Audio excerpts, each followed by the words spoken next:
Energy क्या पृथ्वी को बचाने की जगह इसके विनाश का कारण बन सकती है?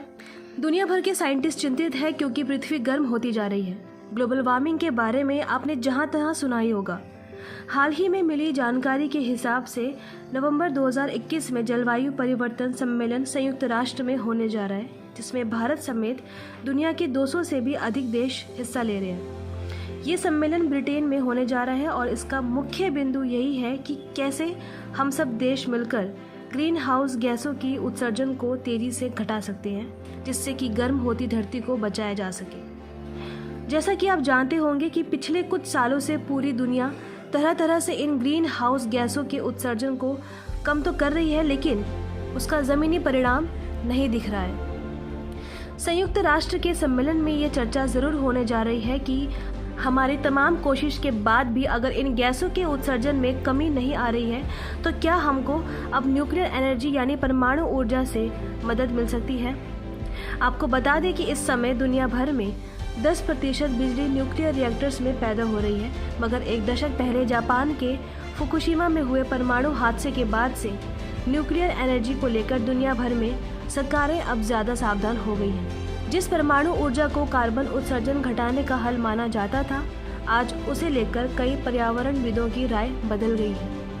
तो आज हम बात करेंगे कि जलवायु परिवर्तन से निपटने के लिए क्या हमें ज़्यादा न्यूक्लियर पावर स्टेशन बनाने होंगे और कहीं ऐसा करना खतरनाक तो साबित नहीं होगा।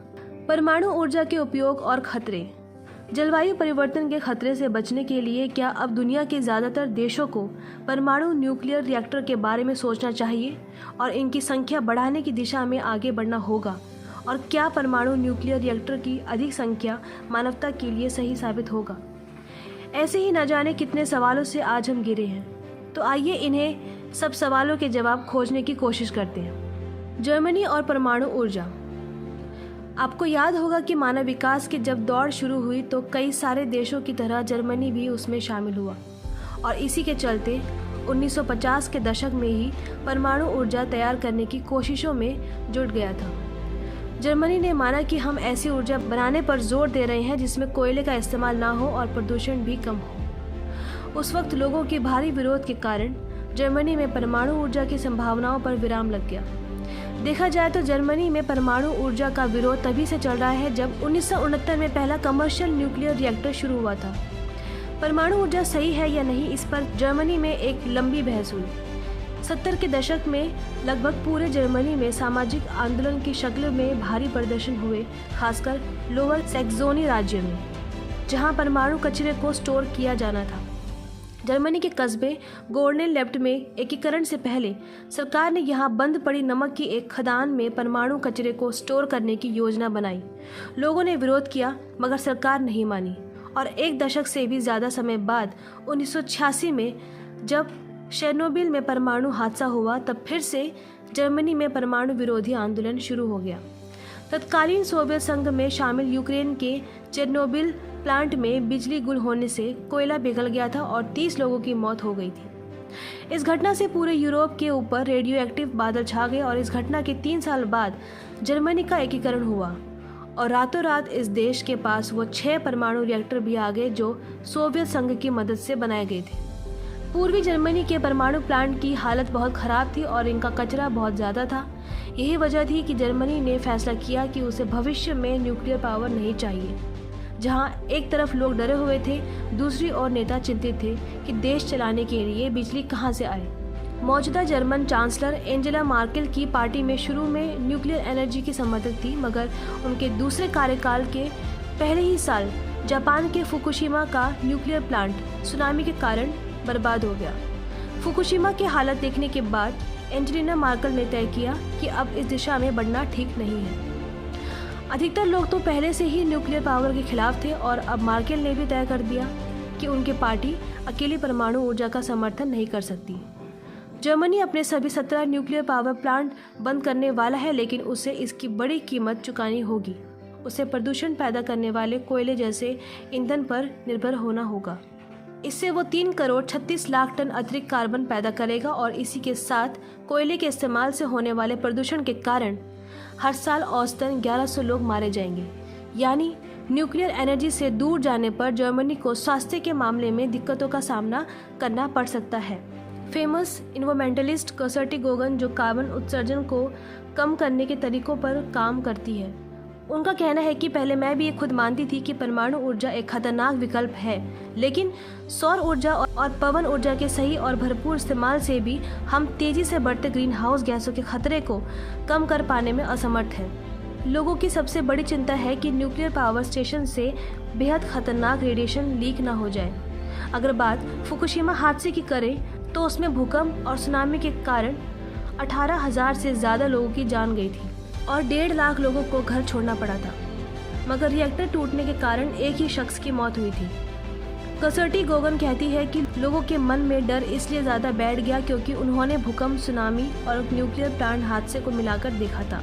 वो कहती है कि जिस हादसे ने फुकुशिमा पर कहर ढाया उसी के कारण दिन पहले से लंबा हो गया और ये अचानक आई आपदा थी। इसी आपदा के कारण परमाणु संयंत्र को बहुत नुकसान पहुंचा था और इसी कारण लोगों को एहतियातन वहां से ले जाना पड़ा ताकि वे सुरक्षित रहें।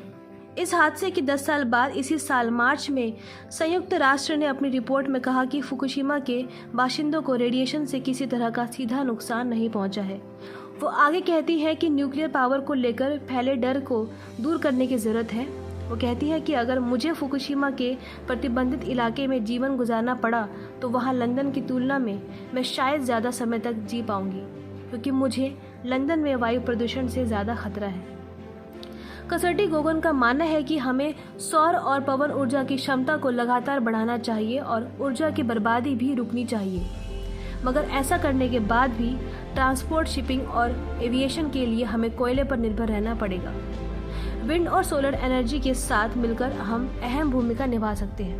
पेरिस जलवायु समझौते पर हस्ताक्षर करके लगभग 200 देशों ने इस सदी के मध्य तक ग्रीन हाउस गैसों का उत्सर्जन लगभग खत्म करने का वादा किया है, लेकिन चिंता जताई जा रही है कि अकेले सौर और पवन ऊर्जा से ऐसा कर पाना संभव नहीं है। इस तरह से सोचें तो लगता है कि जल्द से जल्द जलवायु परिवर्तन रोकना है तो परमाणु ऊर्जा बेहतर विकल्प है, लेकिन क्या यह तर्क पूरी तरह से सही है?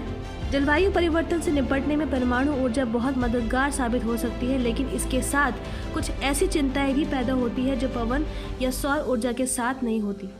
इसलिए यह भी सोचना होगा कि न्यूक्लियर पावर खतरनाक भी हो सकती है।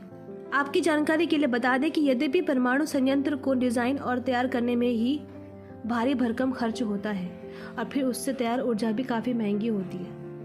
अमेरिका और कई सारे देशों में न्यूक्लियर पावर काफ़ी महंगी है, फॉसिल फ्यूल से ही नहीं, सौर ऊर्जा और पवन ऊर्जा से ज़्यादा महंगी। इसी कारण अमेरिका में कई सारे न्यूक्लियर पावर प्लांट घाटे में हैं और वो अपने लाइसेंस एक्सपायर होने से पहले ही बंद हो रहे हैं। इसके अलावा बड़ी चुनौती परमाणु संयंत्रों को हमलों से बचाने की भी है, क्योंकि अगर आपको न्यूक्लियर पावर प्लांट चलाना है तो इसकी सुरक्षा पर भी भारी भरकम खर्च करना पड़ता है। अमेरिका की न्यूक्लियर पावर इंडस्ट्री सुरक्षा पर होने वाले भारी भरकम खर्च को घटाना चाहती है, लेकिन ऐसा करना खतरनाक हो सकता है। चिंता की बात यह भी है कि जिस तकनीक से परमाणु ऊर्जा तैयार की जाती है उसे परमाणु हथियार बनाने का रास्ता भी खुल जाता है। उत्तर कोरिया और ईरान मामलों में देखा गया है कि परमाणु ऊर्जा केंद्र में परमाणु हथियार बनाने की कोशिश हो सकती है, और अगर कोई देश में ऐसा करना चाहे तो अंतर्राष्ट्रीय समुदाय चाहकर भी उसे रोक नहीं सकता। न्यूक्लियर पावर के साथ जुड़े इस खतरे को कम तो किया जाता है, मगर पूरी तरह दूर नहीं किया जा सकता। 190 से ज्यादा देशों ने अंतर्राष्ट्रीय परमाणु अप्रसार संधि पर हस्ताक्षर किए हैं, मगर सभी इसका पालन नहीं कर रहे हैं। दूसरी तरफ अगर देखा जाए तो परमाणु ऊर्जा से राजनीति अछूती नहीं है। जर्मनी के गोल्डन लेब्ट में परमाणु कचरे को लेकर 2 दशक पहले प्रदर्शन हुए थे, मगर आज तक परमाणु कचरे के निपटारे का स्थायी हल नहीं मिल सका है। परमाणु कचरे की समस्या को तकनीकी के बजाय राजनीतिक समस्या ज्यादा माना जाता है। गहरी खुदाई करके इस कचरे को इस तरह से सुरक्षित रखना होता है ताकि कम से कम 1000 साल तक भूजल के संपर्क में न आए। तकनीकी रूप से ऐसा करना मुश्किल नहीं है, मगर कहीं के भी लोग नहीं चाहेंगे कि उनके नजदीक ऐसा कोई कचरा स्टोर किया जाए। अभी तक इस समस्या का हल नहीं तलाशा गया है। लोगों को जो बात शायद सबसे ज्यादा परेशान करती है वो ये है कि रिएक्टर खुद कितने सुरक्षित है। ये साफ हो चुका है कि चेरनोबिल में खराब डिजाइन और मानवीय चूक के कारण हादसा हुआ था।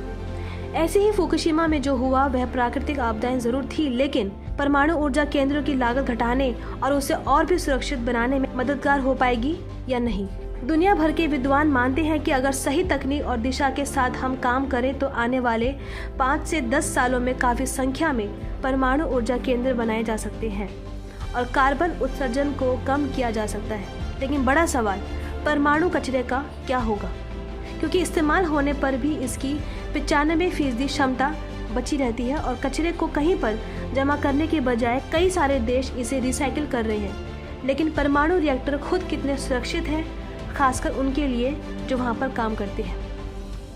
अगर आपको ये वीडियो पसंद आए तो प्लीज़ इसे लाइक कीजिएगा और देखते रहिए साइंस मैनिक।